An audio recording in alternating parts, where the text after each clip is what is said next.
새벽 예불을 알리는 목탁 소리가 고요한 산사에 울려 퍼집니다. 오늘도 어김없이 해가 떠오르고 우리는 또 하루를 시작합니다.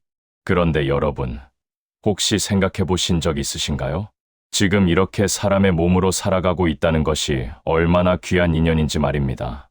부처님께서는 인간으로 태어나는 일이 얼마나 어려운지를 제자들에게 이렇게 말씀하셨습니다. 저 넓고 넓은 바다를 떠다니는 나무판자가 하나 있다. 그 나무판자 한가운데에는 작은 구멍이 하나 뚫려 있다.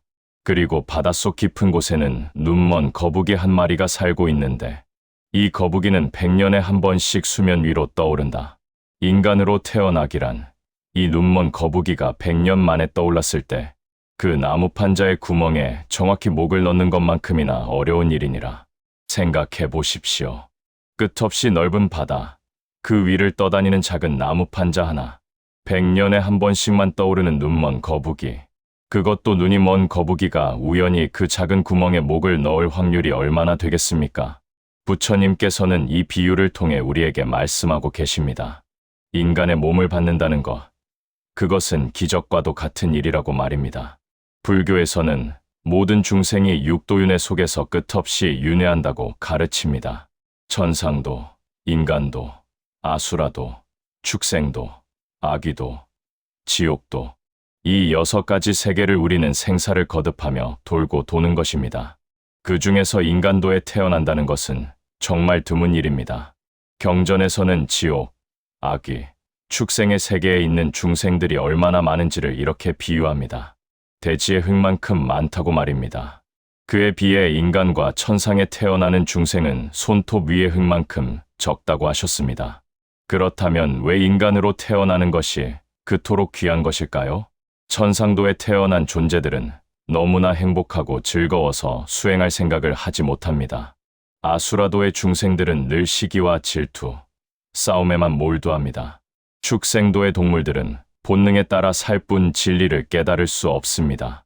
아귀도와 지옥도의 중생들은 끊임없는 고통에 허덕이느라 수행은커녕 한순간도 평안할 수 없습니다. 오직 인간만이 고통과 즐거움이 적절히 섞여 있어 괴로움을 알면서도 그것을 벗어날 수 있는 지혜를 구할 수 있습니다. 너무 행복하지도 너무 고통스럽지도 않은 이 인간도야말로 부처님의 가르침을 듣고 실천할 수 있는 가장 좋은 곳인 것입니다. 부처님께서도 인간의 몸으로 이 세상에 오셨습니다. 왕자의 몸으로 태어나셨지만 생로병사의 고통을 직접 보시고 인간으로서 수행하시어 마침내 깨달음을 이루셨습니다. 만약 부처님께서 천상에 계셨다면 어떻게 되었을까요? 아마도 즐거움에 빠져 수행할 생각조차 하지 않으셨을 것입니다. 만약 다른 도에 계셨다면 깨달음을 이루실 수 없었을 것입니다. 그러므로 인간의 몸이야말로 부처가 될 수 있는 가장 귀한 몸인 것입니다. 여러분, 지금 이 순간을 돌아보십시오. 아침에 눈을 뜨고 밥을 먹고 사랑하는 가족과 이야기를 나누고 이렇게 부처님 말씀을 듣고 있는 이 순간, 이 모든 것이 얼마나 귀한 인연입니까? 수많은 겁제의 동안 육도를 윤회하다가 마침내 이 생에 인간의 몸을 받았습니다. 그것도 부처님의 가르침이 있는 이 땅에, 이 시대에 태어났습니다. 이것이 우연이겠습니까? 경전에서는 말합니다. 인신난득이요 불법난문이니라. 사람의 몸 받기 어렵고 부처님 법 듣기 어렵다는 말씀입니다. 우리는 지금 그 어려운 2가지를 모두 이룬 것입니다. 인간으로 태어났고 부처님 말씀을 들을 수 있는 인연을 만난 것입니다. 그렇다면 이제 우리는 무엇을 해야 할까요? 이 귀한 인간의 몸으로 이 짧은 인생 동안 무엇을 이루어야 할까요? 부처님께서는 말씀하셨습니다. 이 몸 아니고는 도를 이루기 어렵고 이 생 아니고는 부처를 만나기 어려우니 이 몸과 이 생을 헛되이 보내지 말라. 인간도 그것은 단순히 사람으로 사는 길이 아닙니다. 그것은 부처가 되어가는 길이며 깨달음을 향해 나아가는 여정입니다. 지금 이 순간 우리가 숨 쉬고 있다는 것, 그것 자체가 수행의 시작입니다. 오늘 하루 이 귀한 인연을 기억하시며 사십시오. 내가 지금 사람으로 살아가고 있다는 것, 그것이 얼마나 큰 축복인지를 가슴에 새기시기 바랍니다. 인간으로 태어난다는 것이 얼마나 귀한 인연인지 우리는 알았습니다. 그렇다면 이 귀한 인간의 삶은 과연 어떤 것일까요? 부처님께서는 인간 세상의 본질을 한마디로 말씀하셨습니다. 일체계고 모든 것이 괴로움이라고 하셨습니다. 처음 이 말씀을 들으면 너무 비관적으로 들릴 수 있습니다. 세상에는 기쁨도 있고 즐거움도 있는데 왜 모든 것이 고통이라고 하셨을까요? 부처님께서 말씀하신 고통은 단순히 아프고 슬픈 것만을 의미하지 않습니다. 그것은 이 세상 모든 것이 영원하지 않고 우리 뜻대로 되지 않으며 집착할수록 더 괴로워진다는 깊은 진리를 담고 있습니다. 부처님께서는 인간이 피할 수 없는 4가지 근본적인 고통을 말씀하셨습니다. 바로 생로병사입니다. 먼저 태어남의 고통입니다. 우리는 태어나는 순간부터 이미 고통 속에 있습니다. 갓난아기의 첫 울음은 이 세상에 나온 고통의 외침입니다. 그리고 태어났다는 것은 곧 늙고 병들고 죽어야 한다는 것을 의미합니다. 늙음의 고통입니다. 여러분, 거울을 보실 때마다 느끼시지 않습니까? 어느새 휘어진 머리카락, 깊어진 주름, 예전 같지 않은 기력. 젊었을 때는 거뜬히 하던 일들이 이제는 버겁게 느껴집니다. 계단을 오르면 숨이 차고 작은 글씨가 잘 보이지 않습니다. 이것이 늙음의 고통입니다. 질병의 고통입니다. 건강할 때는 몸이 있는지도 모르고 삽니다. 하지만 한번 아프면 그제야 건강의 소중함을 알게 됩니다. 작은 감기에도 온몸이 쑤시고 무릎이 아프면 걷는 것조차 고통스럽습니다. 나이가 들수록 이곳저곳 아프지 않은 곳이 없습니다. 죽음의 고통입니다. 누구도 피할 수 없는 마지막 관문입니다. 아무리 부자라도, 아무리 권력이 있어도 죽음 앞에서는 모두가 평등합니다. 사랑하는 사람들과 이별해야 하고 평생 모은 모든 것을 두고 떠나야 합니다. 그런데 부처님께서는 이 4가지 외에도 인간에게는 4가지 고통이 더 있다고 하셨습니다. 이를 합하여 팔고라고 합니다. 애별리고 사랑하는 사람과 헤어지는 고통입니다. 세상에서 가장 아픈 일이 무엇입니까? 사랑하는 자식을 먼저 보내는 것, 평생을 함께한 배우자와 이별하는 것, 오래된 친구가 세상을 떠나는 것, 만남이 있으면 반드시 이별이 있습니다. 이것이 세상의 이치입니다. 원증외고 미운 사람을 만나야 하는 고통입니다. 세상을 살다 보면 마음에 맞지 않는 사람들을 만나게 됩니다. 피하고 싶어도 직장에서, 가족 관계에서, 이웃에서 어쩔 수 없이 마주쳐야 할 때가 있습니다. 보기만 해도 화가 나는 사람과 함께 있어야 하는 것. 이것도 큰 고통입니다. 구부듣고 원하는 것을 얻지 못하는 고통입니다. 우리는 평생 무언가를 바라며 살아갑니다. 돈을 벌고 싶고, 인정받고 싶고, 행복하고 싶습니다. 하지만 원한다고 모두 이루어지지 않습니다. 노력해도 안 되는 일이 있고, 간절히 바라도 손에 들어오지 않는 것들이 있습니다. 이 갈증 같은 마음이 우리를 괴롭힙니다. 오치온고, 이 몸과 마음 자체가 고통입니다. 우리의 몸은 색, 수, 상, 행, 식이라는 5가지 요소로 이루어져 있습니다. 이것들이 모여서 나라고 생각하는 존재를 만듭니다. 하지만 이것들은 끊임없이 변하고 무너집니다. 영원한 나는 없습니다. 변하는 것에 집착하니 고통스러운 것입니다. 여러분, 이 말씀들이 너무 슬프게 들리십니까? 부처님께서 왜 이렇게 고통에 대해서만 말씀하시는 것일까요? 그것은 부처님께서 우리를 괴롭히려는 것이 아닙니다. 오히려 그 반대입니다. 병을 치료하려면 먼저 병이 있다는 것을 알아야 합니다. 병명을 정확히 알아야 약을 쓸 수 있습니다. 부처님께서는 위대한 의사이십니다. 인간이라는 병자를 치료하기 위해 먼저 정확한 진단을 내리신 것입니다. 당신은 지금 고통 속에 있습니다 라고 말씀하시는 것입니다. 사실 우리는 고통 속에 살면서도 그것을 제대로 인식하지 못합니다. 작은 즐거움으로 고통을 덮으려 하고 바쁘게 살면서 괴로움을 잊으려 합니다. 하지만 고통은 사라지지 않습니다. 언제나 그 자리에 있습니다. 부처님께서는 이 고통을 직시하라고 하십니다. 피하지 말고, 덮지 말고, 있는 그대로 보라고 하십니다. 그것이 해탈로 가는 첫걸음입니다. 괴로움이 있다는 것을 아는 것, 그것이 지혜의 시작이니라. 고통을 인정하는 순간 우리는 비로소 그 고통에서 벗어날 길을 찾을 수 있습니다. 마치 어둠 속에서 길을 잃었을 때 먼저 내가 길을 잃었다는 것을 인정해야 바른 길을 찾을 수 있는 것처럼 말입니다. 인간도의 첫 번째 진리, 그것은 바로 이것입니다. 우리는 지금 고통 속에 있다는 것, 그리고 이 고통을 똑바로 보는 것이 깨달음으로 가는 첫걸음이라는 것입니다. 다음 장에서는 이 고통이 어디에서 오는지 그 원인에 대해 알아보겠습니다. 우리는 인간으로 태어났고 그 인간의 삶에는 피할 수 없는 고통이 있다는 것을 알았습니다. 그렇다면 이제 우리가 물어야 할 질문이 있습니다. 왜 우리는 고통받는가? 이 괴로움은 대체 어디에서 오는 것인가? 부처님께서는 이 질문에 명확하게 답하셨습니다. 고통에는 반드시 원인이 있다고 하셨습니다. 그것을 즉 고통의 모임, 고통이 쌓이는 원인이라고 하셨습니다. 부처님께서 깨달으신 가장 중요한 진리 중 하나가 바로 이것입니다. 모든 고통은 가래에서 비롯된다. 가래란 무엇입니까? 목마른 사람이 물을 갈구하듯 우리 마음이 끊임없이 무언가를 원하고 집착하는 것입니다.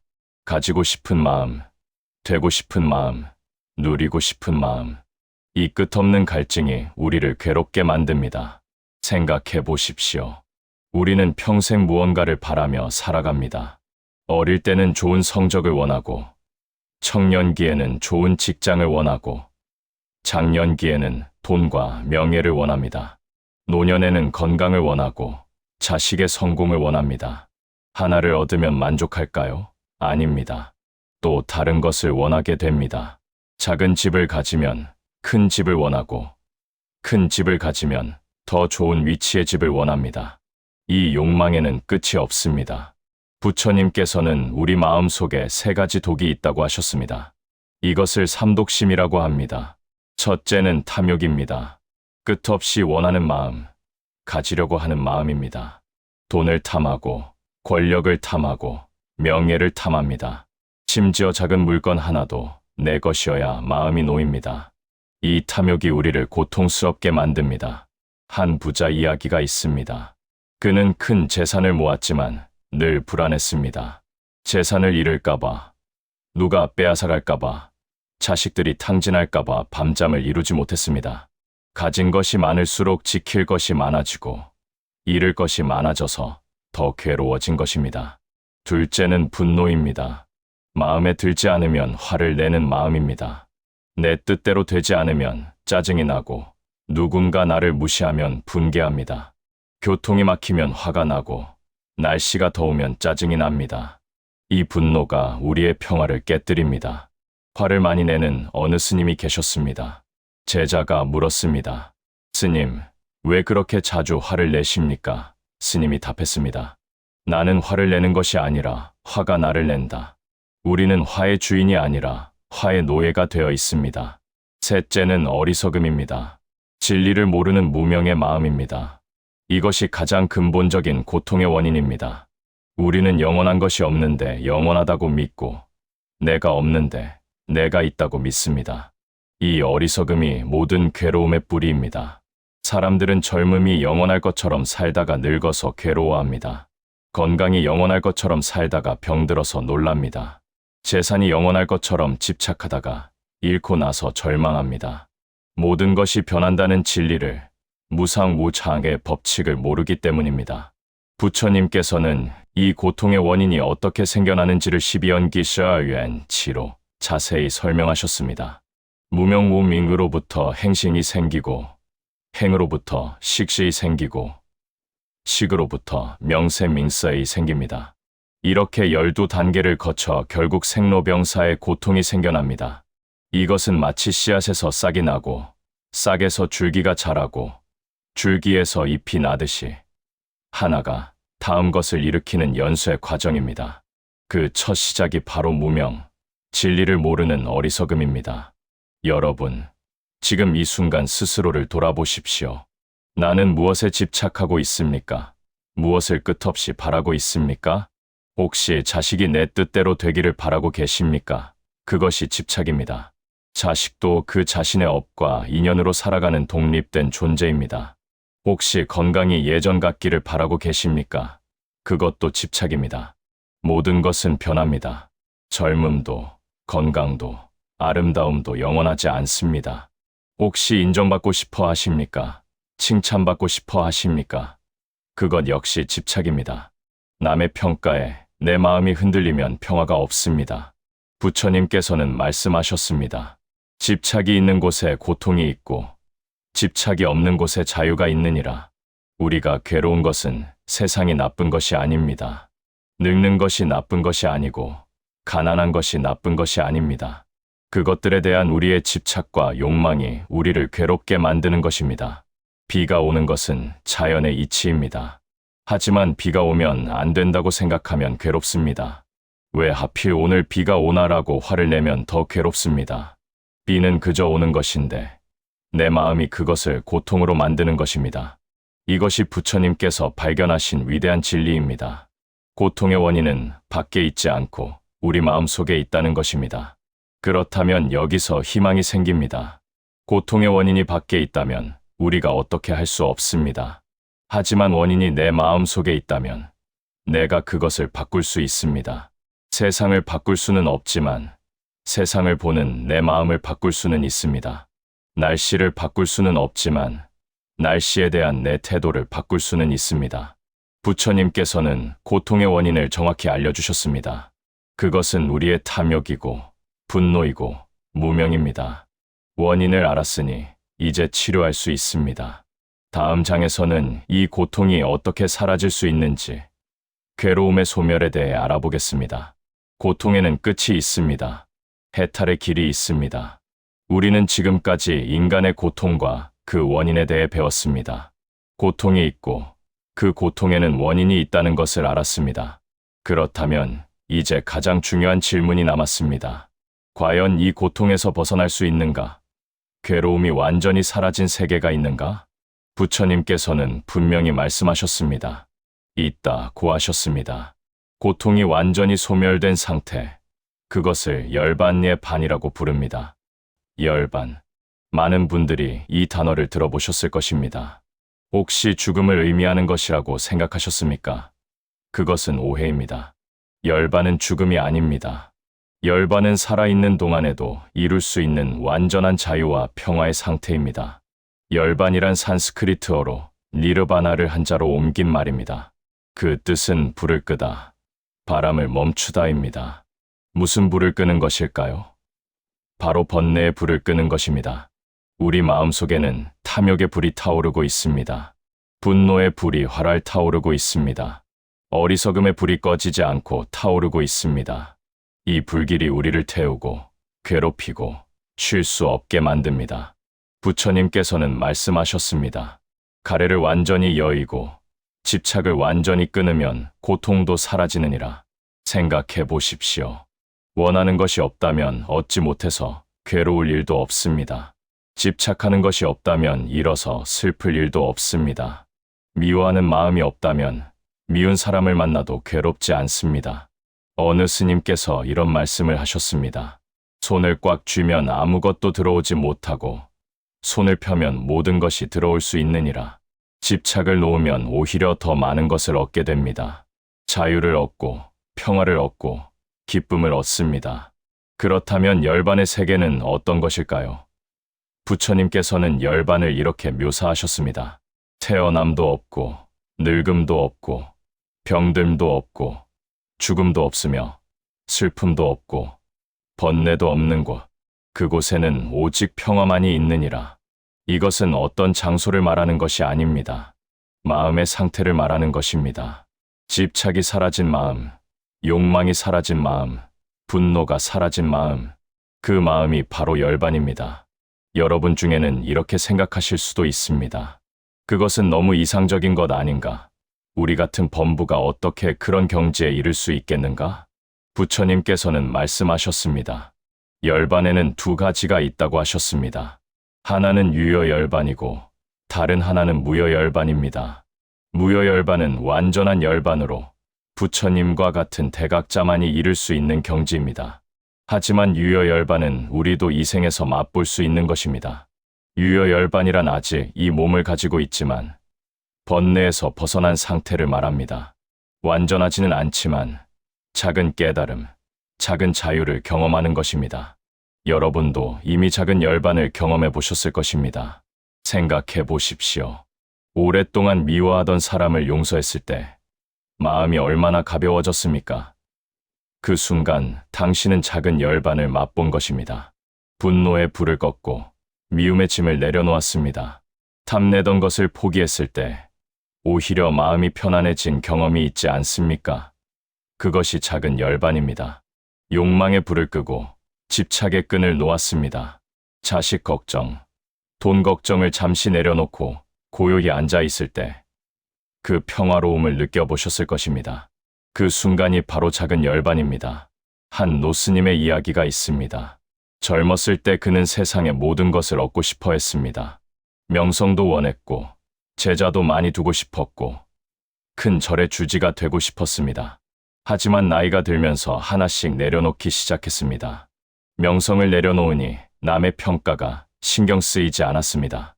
욕심을 내려놓으니 가진 것이 적어도 만족스러웠습니다. 걱정을 내려놓으니 매일이 평화로웠습니다. 어느 날 제자가 물었습니다. 스님, 열반이 무엇입니까? 노스님은 빙그레 웃으며 답했습니다. 내려놓는 것이니라. 하나씩 내려놓다 보면 어느새 열반에 이르느니라. 부처님께서도 이렇게 말씀하셨습니다. 모든 것을 내려놓는 자는 두려움이 없고 두려움이 없는 자는 열반에 이르느니라. 우리가 괴로운 것은 너무 많이 움켜쥐고 있기 때문입니다. 돈을 움켜쥐고 명예를 움켜쥐고 심지어 고통까지도 움켜쥐고 있습니다. 나는 불쌍해, 나는 외로워, 나는 버림받았어라고 하면서 그 괴로움조차 놓지 못합니다. 열반은 그 모든 것을 놓는 것입니다. 욕심도 놓고, 화도 놓고, 집착도 놓고, 심지어 나라는 생각까지도 놓는 것입니다. 그렇다면 아무것도 없어지는 것이 아니냐고 물으실 수 있습니다. 아닙니다.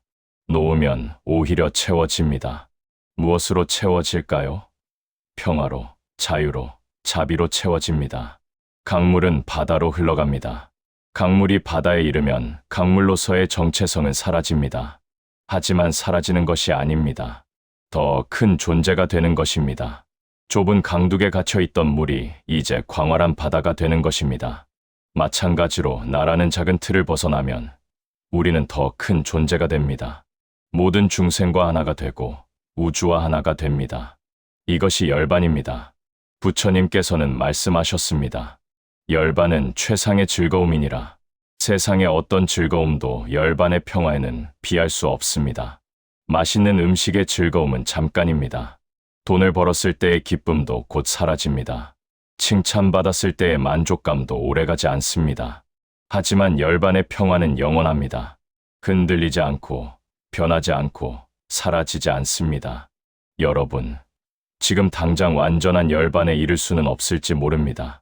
하지만 작은 열반은 지금 이 순간에도 맛볼 수 있습니다.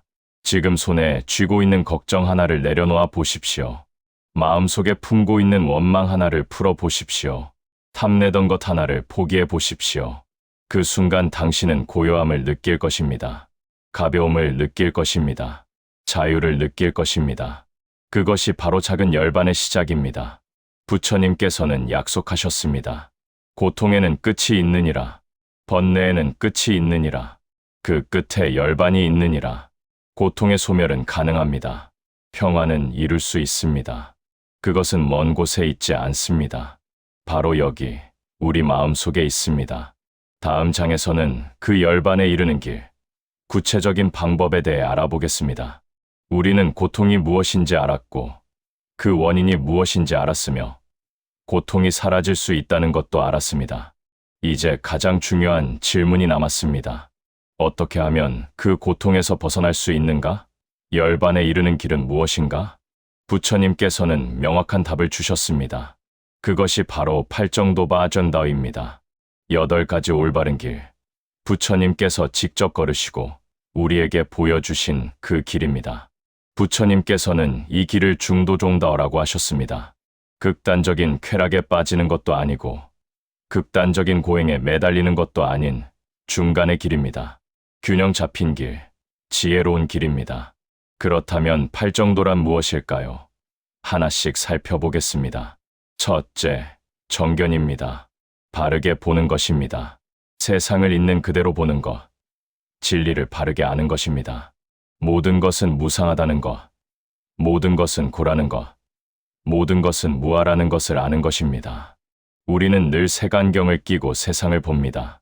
욕심이라는 안경, 분노라는 안경, 편견이라는 안경을 끼고 있습니다. 정견은 그 안경을 벗고 사물을 있는 그대로 보는 것입니다. 자식을 볼 때도 내 자식이라는 집착으로 보지 말고 독립된 인격체로 바르게 보는 것입니다. 재산을 볼 때도 내 것이라는 소유욕으로 보지 말고 언젠가는 떠나보낼 것으로 바르게 보는 것입니다. 둘째, 정사유입니다. 바르게 생각하는 것입니다. 바른 견해를 가졌다면 이제 바른 생각을 해야 합니다. 탐욕의 생각을 버리고 무욕의 생각을 하고 악의의 생각을 버리고 자비의 생각을 하고 해치려는 생각을 버리고 이롭게 하려는 생각을 합니다. 우리 머릿속에는 하루에도 수만 가지 생각이 지나갑니다. 그중 대부분은 쓸데없는 생각, 해로운 생각들입니다. 저 사람이 미워. 돈을 더 벌어야 해. 왜 나만 이렇게 불행한가 같은 생각들입니다. 정사유는 이런 생각들을 알아차리고 바른 생각으로 바꾸는 것입니다. 저 사람도 고통받고 있구나. 있는 것에 감사하자. 이 또한 지나가리라와 같은 생각으로 말입니다. 셋째, 정어입니다. 바르게 말하는 것입니다.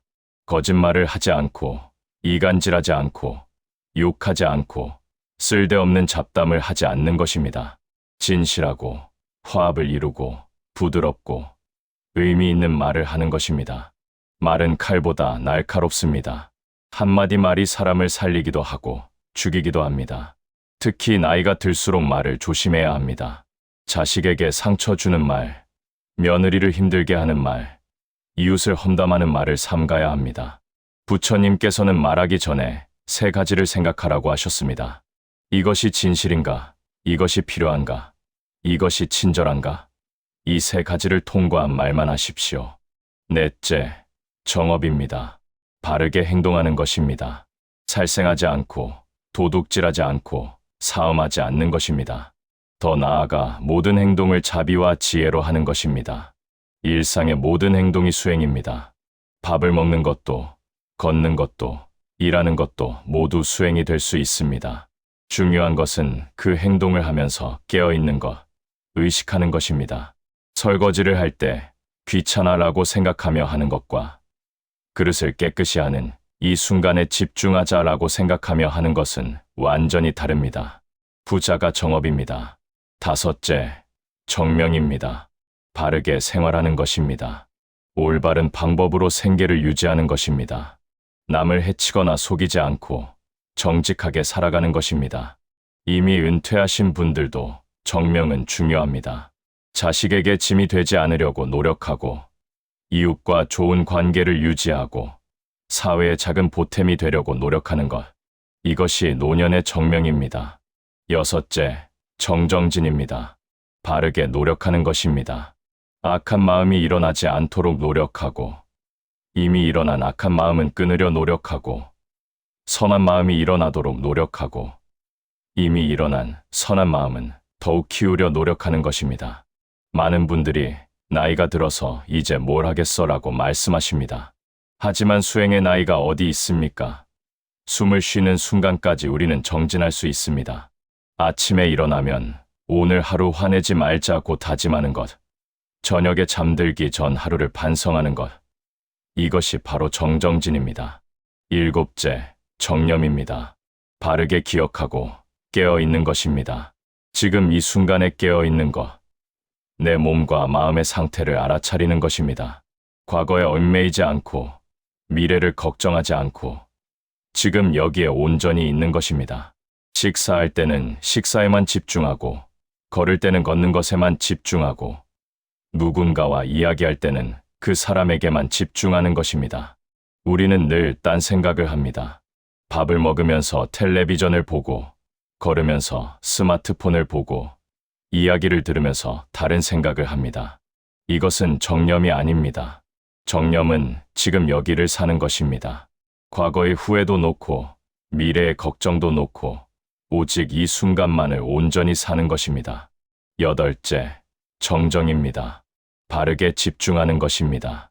마음을 한 곳에 모으는 것, 흔들림 없이 고요히 집중하는 것입니다. 이것이 바로 선정입니다. 나이가 들어서 무슨 선정이냐고 하실 수 있습니다. 하지만 정정은 꼭 좌선만을 의미하지 않습니다.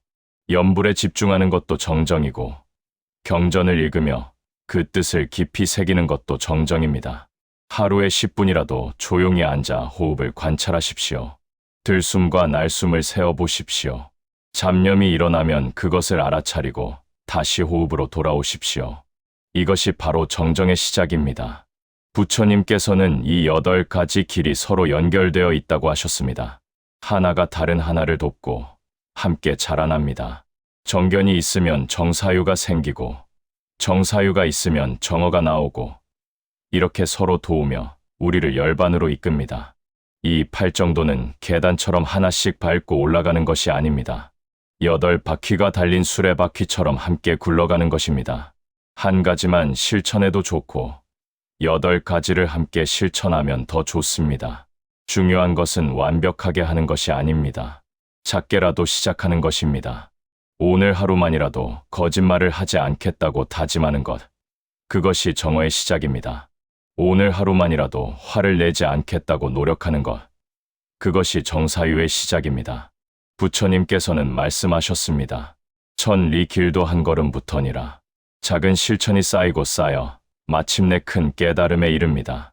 팔정도, 그것은 부처님께서 우리에게 주신 가장 확실한 지도입니다. 이 길을 따라가면 반드시 고통에서 벗어날 수 있습니다. 반드시 평화에 이를 수 있습니다. 다음 장에서는 인간도가 왜 특별한지, 왜 인간의 몸으로만 이 길을 걸을 수 있는지 알아보겠습니다.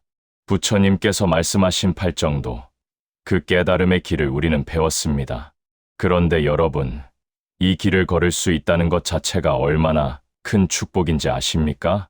육도윤회 중에서 오직 인간만이, 이 인간도에 태어난 존재만이 진정한 수행을 할 수 있습니다. 부처가 될 수 있는 가능성을 가진 것은 오직 인간뿐입니다. 왜 그럴까요?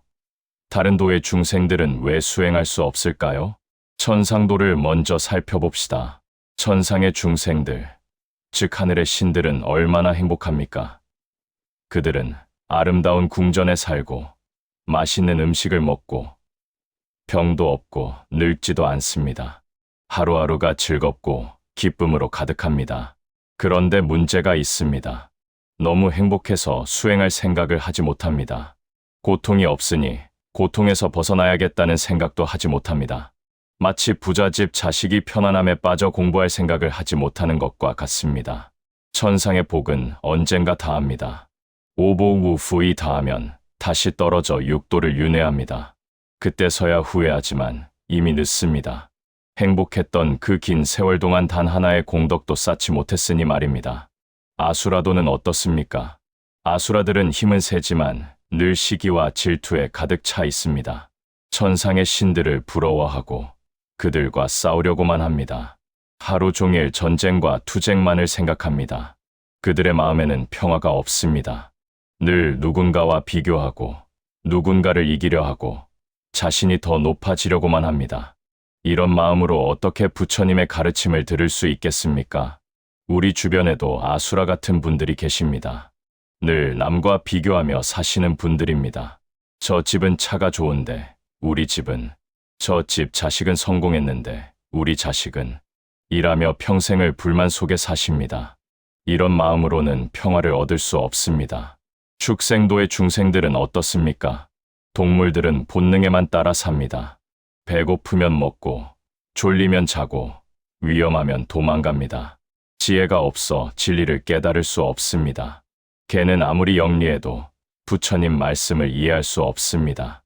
원숭이는 아무리 사람을 흉내내도 수행할 수는 없습니다. 그들에게는 이성과 지혜가 부족하기 때문입니다. 축생의 업을 받은 것은 전생에 어리석음이 많았기 때문입니다. 그 어리석음의 과보로 다시 어리석은 존재로 태어나니 그 업에서 벗어나기가 얼마나 어렵겠습니까? 아귀도의 중생들은 또 어떻습니까? 아기들은 끊임없이 굶주리고 목말라 합니다. 배는 산만큼 크고 목구멍은 바늘구멍만큼 작아서 아무리 먹어도 배가 부르지 않습니다. 물을 마시려 하면 물이 불로 변합니다. 그들은 오직 먹을 것, 마실 것만을 찾아다닙니다. 수행은커녕 잠시도 평안할 수 없습니다. 욕망의 노예가 되어 한순간도 자유롭지 못합니다. 우리도 조심해야 합니다. 탐욕에 빠지면 산아귀가 됩니다. 돈을 아무리 벌어도 만족하지 못하고 음식을 아무리 먹어도 허기가 지지 않고 무엇을 얻어도 더 원하게 됩니다. 지옥도는 말할 것도 없습니다. 지옥의 중생들은 끊임없는 고통 속에서 비명을 지릅니다. 불에 타고 얼고 찔리고 갈리는 고통을 받습니다. 그 고통이 얼마나 극심한지 단 한순간도 다른 생각을 할 수 없습니다. 수행, 깨달음, 그런 것을 생각할 여유조차 없습니다. 오직 이 고통에서 벗어나고 싶다는 생각뿐입니다. 하지만 그 업이 닿을 때까지는 벗어날 수 없습니다. 그렇다면 인간도는 어떻습니까? 인간은 참으로 묘한 위치에 있습니다. 천상처럼 너무 행복하지도 않고 지옥처럼 너무 고통스럽지도 않습니다. 기쁨도 있고 슬픔도 있고 즐거움도 있고 괴로움도 있습니다. 바로 이 균형이 중요합니다. 고통이 있기에 이 고통에서 벗어나야겠다는 마음을 내고 즐거움이 있기에 수행할 여유를 가집니다. 배가 고파봤으니 배고픈 사람의 고통을 압니다. 병들어봤으니 건강의 소중함을 압니다. 사랑하는 사람과 이별해봤으니 무상무창의 이치를 깨닫습니다. 인간에게는 지혜가 있습니다. 동물과 달리 이성으로 사고하고 진리를 깨닫고 자신을 성찰할 수 있습니다. 또한 자유의지가 있어서 악을 버리고 선을 선택할 수 있습니다. 부처님께서도 인간의 몸으로 이 세상에 오셨습니다. 왕자로 태어나셨지만 출가하여 수행하셨습니다. 고행도 해보시고 명상도 하시고 마침내 보리수 아래에서 깨달음을 이루셨습니다. 만약 부처님께서 천상에 태어나셨다면 어땠을까요? 아마도 천상의 즐거움에 빠져 출가할 생각조차 하지 않으셨을 것입니다. 만약 지옥이나 축생도에 태어나셨다면 깨달음은 불가능했을 것입니다. 오직 인간의 몸으로만 부처가 될 수 있었습니다. 이것이 인간도의 가장 큰 축복입니다. 경전에서는 이렇게 말합니다. 일체중생 시류불성, 모든 중생은 다 부처의 성품을 가지고 있다는 뜻입니다. 여러분, 들으십시오. 여러분 안에도 부처의 성품이 있습니다. 완전하고 깨끗한 불성이 여러분 마음속 깊은 곳에 있습니다. 다만 번뇌의 구름에 가려져 있을 뿐입니다. 해가 구름에 가려져 있어도 해는 여전히 빛납니다. 마찬가지로 우리의 불성도 번뇌에 가려져 있지만 여전히 빛나고 있습니다. 수행이란 그 구름을 걷어내는 일입니다. 나이가 많다고 포기하지 마십시오. 배우지 못했다고 좌절하지 마십시오. 죄를 많이 지었다고 절망하지 마십시오. 중국의 육조 해능 대사는 그를 몰랐습니다. 하지만 깨달음을 얻어 위대한 스님이 되셨습니다. 앙굴리말라는 999명을 죽인 살인자였습니다. 하지만 부처님을 만나 참회하고 아라한이 되었습니다. 중요한 것은 과거가 아니라 지금입니다. 지금 이 순간 바른 마음을 내는 것입니다. 여러분은 지금 인간의 몸을 받았습니다. 부처님 법을 들을 수 있는 인연을 만났습니다. 수행할 수 있는 시간이 있습니다. 이것이 얼마나 큰 축복입니까? 천상의 신들이 부러워할 일입니다. 그들은 행복하지만 깨달을 수 없습니다. 우리는 고통스럽지만 깨달을 수 있습니다. 어느 쪽이 더 축복받은 것입니까? 지옥의 중생들이 간절히 원하는 일입니다. 그들은 단 하루만이라도 인간으로 태어나 부처님 법을 듣고 싶어 합니다. 우리는 지금 그 일을 하고 있습니다. 인간도 그것은 단순히 사람으로 사는 것이 아닙니다. 부처가 되어가는 과정입니다. 이 몸으로 이 생에서 우리는 해탈을 이룰 수 있습니다. 부처님께서는 말씀하셨습니다. 이 몸 아니고는 도를 이루기 어렵고 이 생 아니고는 부처를 만나기 어려우니라. 지금 이 순간을 헛되이 보내지 마십시오. 오늘 하루 이 귀한 인간의 몸으로 한 걸음이라도 부처님께 가까이 가십시오. 다음 장에서는 이 인간도에서 우리가 구체적으로 무엇을 실천해야 하는지 5개와 10선업에 대해 알아보겠습니다. 우리는 인간으로 태어난 것이 얼마나 귀한지, 그리고 이 인간의 몸으로만 부처가 될 수 있다는 것을 배웠습니다. 그렇다면 이제 구체적으로 물어야 합니다. 일상 속에서 우리는 무엇을 해야 하는가? 어떻게 살아야 부처님의 제자라 할 수 있는가? 부처님께서는 추상적인 이야기만 하신 것이 아닙니다. 우리가 실제 삶에서 지켜야 할 구체적인 계율을 주셨습니다. 그것이 바로 5계입니다. 5계는 불자라면 누구나 지켜야 할 5가지 기본 계율입니다. 어렵지 않습니다. 특별한 수행자만 지키는 것이 아니라 평범한 제가자인 우리 모두가 지킬 수 있는 것들입니다. 첫째, 불살생입니다. 생명을 해치지 않는 것입니다. 모든 생명은 소중합니다. 사람은 물론이고 동물도, 벌레도 모두 생명입니다. 그들도 살고 싶어 하고 고통을 피하고 싶어 합니다. 내가 벌레 하나 죽인 것이 무슨 대수인가라고 생각하실 수 있습니다. 하지만 그 작은 벌레에게는 그것이 생명의 전부입니다. 우리도 작은 생명이지만 우리 삶은 우리에게 전부이지 않습니까? 불살생은 단지 죽이지 않는 것만이 아닙니다. 더 나아가 생명을 살리고 보호하는 것입니다. 길가에 쓰러진 개미를 피해가는 것, 모기를 쫓을 때 죽이지 않고 내쫓는 것, 이런 작은 자비가 불살생의 실천입니다. 나이 드신 분들은 특히 이 계율을 잘 지키실 수 있습니다. 요즘 젊은이들은 바쁘고 성급하지만 어르신들은 천천히 걸으시며 작은 생명도 살피실 수 있습니다. 손자들에게도 가르쳐 주십시오. 작은 벌레도 생명이란다. 함부로 죽이지 말거라. 둘째, 불투도입니다. 주지 않은 것을 가지지 않는 것입니다. 도둑질이라고 하면 큰 것을 훔치는 것만 생각하지만 작은 것도 해당됩니다. 남의 물건을 몰래 가져가는 것, 거스름 돈을 더 받고도 모른 척하는 것, 공공장소의 물건을 슬쩍 가져오는 것, 이 모든 것이 투도입니다. 더 나아가 마음으로 탐내는 것도 조심해야 합니다. 저 집은 좋은데 우리 집은 왜 이럴까 하며 남의 것을 부러워하는 마음도 일종의 도둑질 마음입니다. 반대로 아낌없이 베푸는 것이 불투도의 적극적 실천입니다. 가진 것이 많지 않아도 나눌 수 있습니다. 웃음도 나눌 수 있고, 친절한 말도 나눌 수 있고, 경험과 지혜도 나눌 수 있습니다. 셋째, 불싸움입니다. 삿된 음행을 하지 않는 것입니다. 부부가 아닌 사이에 음란한 관계를 맺지 않는 것입니다. 이것은 가정을 지키고 사회 질서를 바로 세우는 중요한 계율입니다. 나이 드신 분들에게는 이미 지나간 문제라고 생각하실 수 있지만 그렇지 않습니다. 마음으로 음란한 생각을 하는 것도 조심해야 합니다. 요즘은 텔레비전이나 인터넷에 좋지 않은 내용이 많습니다. 그런 것들을 즐겨보는 것도 불싸움계를 어기는 것입니다. 더 나아가 청정한 마음을 유지하는 것이 이 계율의 정신입니다. 탐욕스러운 눈으로 세상을 보지 않고 맑고 깨끗한 마음으로 사는 것입니다. 넷째, 불망어입니다. 거짓말을 하지 않는 것입니다.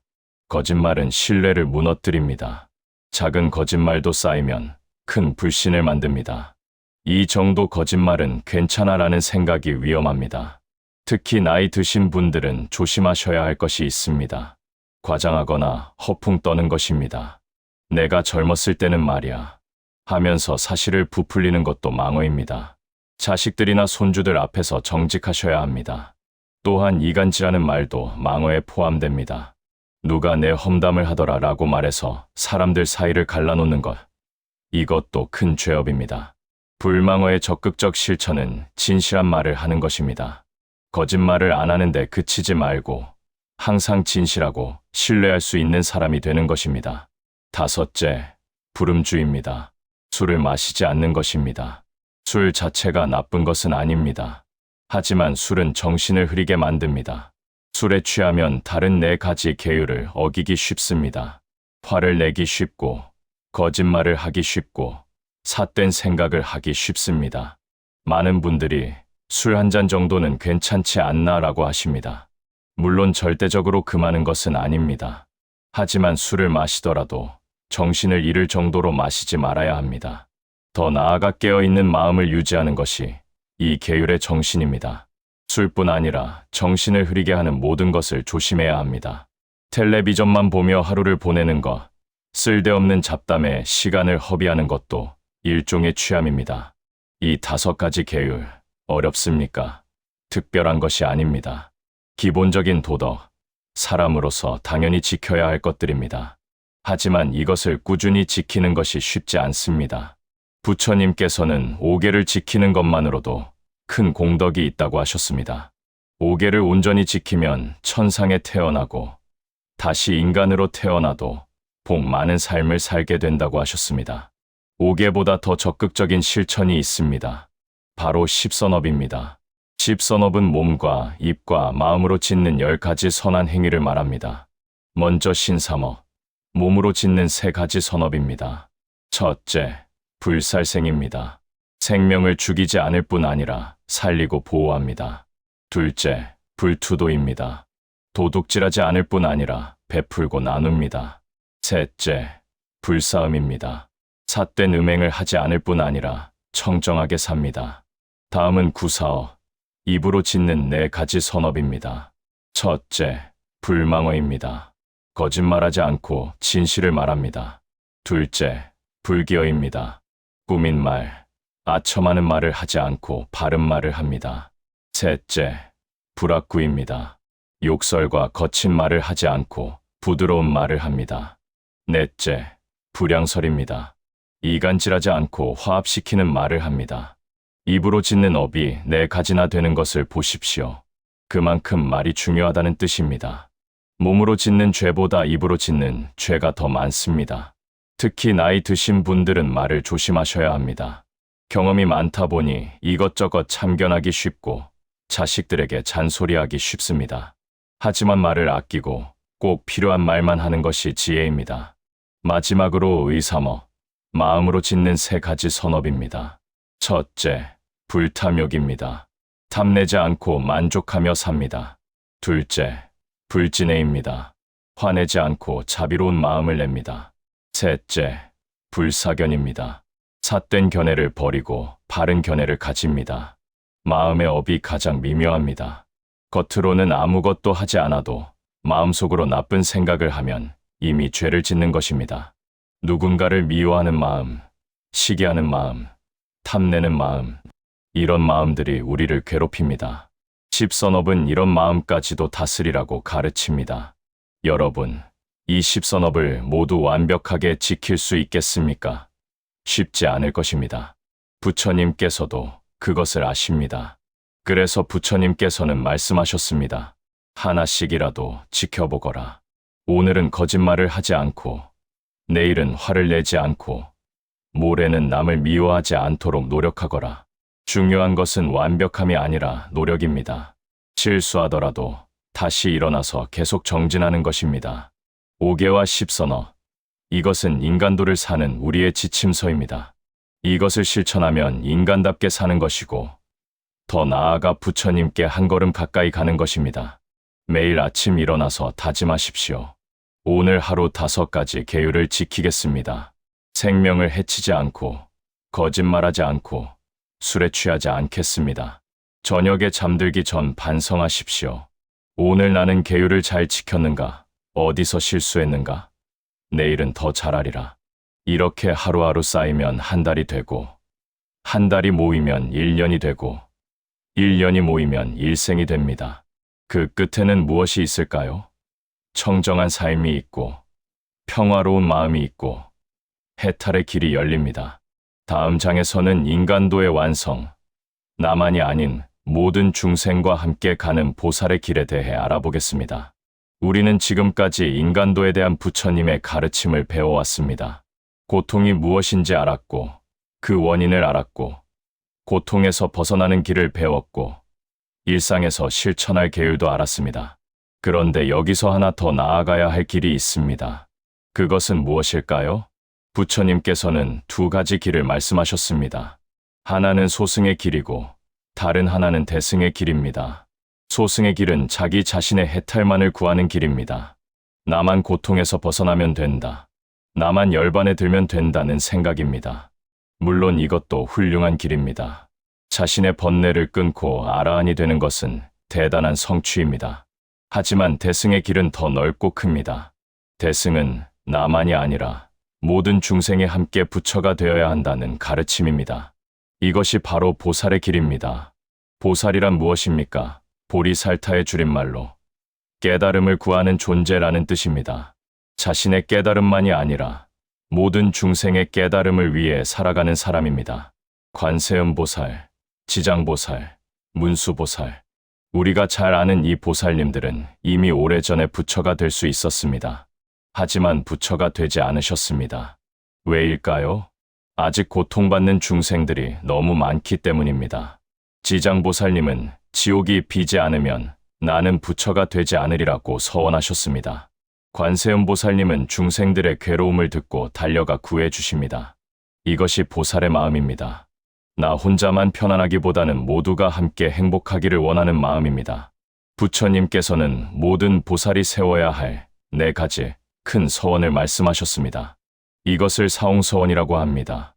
첫째, 중생무변서원도. 중생이 끝없이 많지만 모두 제도하겠다고 서원합니다. 생각해 보십시오. 육도를 윤회하는 중생이 얼마나 많습니까? 셀 수도 없이 많습니다. 게다가 한 중생을 제도했다 해도 또 다른 중생들이 계속 태어납니다. 그럼 끝이 없는 것 아닌가? 불가능한 것 아닌가? 라고 생각하실 수 있습니다. 맞습니다. 불가능해 보입니다. 하지만 보살은 불가능해 보여도 서원을 세웁니다. 한 사람이라도 더 돕겠다는 그 마음이 중요합니다. 우리도 이 서원을 세울 수 있습니다. 내 가족만이 아니라 이웃도 돕겠다. 내가 아는 사람만이 아니라 모르는 사람도 도울 기회가 있으면 돕겠다. 이것이 첫 번째 서원의 실천입니다. 둘째, 번뇌무진 서원단. 번뇌가 끝없이 많지만 모두 끊겠다고 서원합니다. 우리 마음속의 번뇌는 정말 끝이 없습니다. 탐욕, 분노, 어리석음, 시기, 질투, 교만, 의심. 하나를 끊었다 싶으면 또 다른 것이 일어납니다. 하지만 포기하지 않습니다. 오늘 화를 냈다면 내일은 화를 내지 않으려 노력합니다. 오늘 욕심을 부렸다면 내일은 욕심을 줄이려 노력합니다. 완벽할 수는 없습니다. 하지만 어제보다 나은 오늘, 오늘보다 나은 내일을 만들어가는 것입니다. 이것이 두 번째 서원입니다. 셋째, 법문무량 서원하. 법문이 끝없이 많지만 모두 배우겠다고 서원합니다. 부처님의 가르침은 정말 방대합니다. 84,000 법문이라고 합니다. 한평생 공부해도 다 배우지 못합니다. 나이도 많은데 무슨 공부를 하겠나라고 생각하지 마십시오. 배움의 나이가 어디 있습니까? 숨을 쉬는 순간까지 배울 수 있고 배워야 합니다. 경전을 읽는 것도 좋고 법문을 듣는 것도 좋고 다른 사람의 좋은 점에서 배우는 것도 좋습니다. 심지어 실수에서도 배울 수 있습니다. 모든 것이 가르침입니다. 넷째, 불도무상서원성. 부처의 도가 위 없이 높지만 반드시 이루겠다고 서원합니다. 부처가 되는 것, 그것은 가장 높고 어려운 목표입니다. 나 같은 범부가 어떻게 부처가 되겠는가라고 생각하기 쉽습니다. 하지만 부처님께서는 말씀하셨습니다. 모든 중생이 다 부처가 될 수 있느니라. 불가능한 것이 아닙니다. 시간이 걸릴 뿐입니다. 이 생에서 이루지 못하면 다음 생에서, 다음 생에서도 이루지 못하면 그 다음 생에서. 중요한 것은 포기하지 않는 것입니다. 계속 나아가는 것입니다. 이 4가지 서원은 너무 큰 것처럼 보입니다. 하지만 일상에서 작게 실천할 수 있습니다. 길에서 쓰러진 노인을 부축해드리는 것. 그것이 중생을 제도하는 것입니다. 화가 나는 순간 한번 참는 것. 그것이 번뇌를 끊는 것입니다. 좋은 책을 한 권 읽는 것. 그것이 법문을 배우는 것입니다. 하루에 한 번이라도 부처님께 합장하는 것. 그것이 불도를 이루어가는 것입니다. 보살의 길을 걷기 위해서는 육바라밀을 실천해야 합니다. 바라밀이란 피 안에 이르다. 즉 고통의 이쪽 언덕에서 깨달음의 저쪽 언덕으로 건너간다는 뜻입니다. 첫째, 보시바라밀 베푸는 것입니다. 재물을 베푸는 제시, 가르침을 베푸는 법시, 두려움을 없애주는 무외시가 있습니다. 가진 것이 적어도 베풀 수 있습니다. 미소도 베풀 수 있고 친절한 말도 베풀 수 있습니다. 둘째, 지게바라밀 계율을 지키는 것입니다. 앞서 배운 5개와 10선업을 꾸준히 실천하는 것입니다. 셋째, 인욕바라밀 참는 것입니다. 남이 나를 욕해도 참고, 어려운 일이 생겨도 참고, 수행이 힘들어도 참습니다. 참는다는 것은 억지로 꾹 누르는 것이 아니라 이해하고 받아들이는 것입니다. 넷째, 정진바라밀 부지런히 노력하는 것입니다. 게으름 피우지 않고 꾸준히 정진합니다. 하루하루 조금씩이라도 나아갑니다. 다섯째, 선정바라밀 마음을 고요히 하는 것입니다. 흔들리지 않는 마음, 평온한 마음을 기릅니다. 여섯째, 지혜바라밀 지혜를 얻는 것입니다. 사물의 본질을 꿰뚫어 보는 지혜, 진리를 깨닫는 지혜를 추구합니다. 이 6가지를 실천하는 사람이 보살입니다. 여러분, 보살은 멀리 있지 않습니다. 절에 모셔진 보살상만이 보살이 아닙니다. 길에서 넘어진 아이를 일으켜주는 할머니, 묵묵히 봉사하는 할아버지, 어려운 이웃을 돕는 평범한 사람들, 이들이 모두 보살입니다. 한 노스님의 이야기가 있습니다. 어느 날 젊은 스님이 물었습니다. 스님, 저는 언제쯤 보살이 될 수 있을까요? 노스님이 답하셨습니다. 내가 밥을 먹으면서 이 밥이 고마워.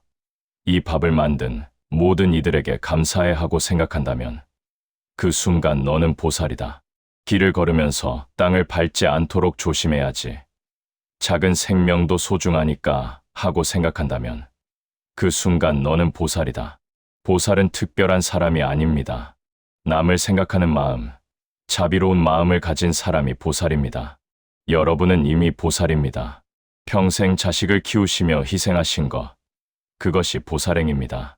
손주를 돌보시며 사랑을 베푸시는 것, 그것이 보살행입니다.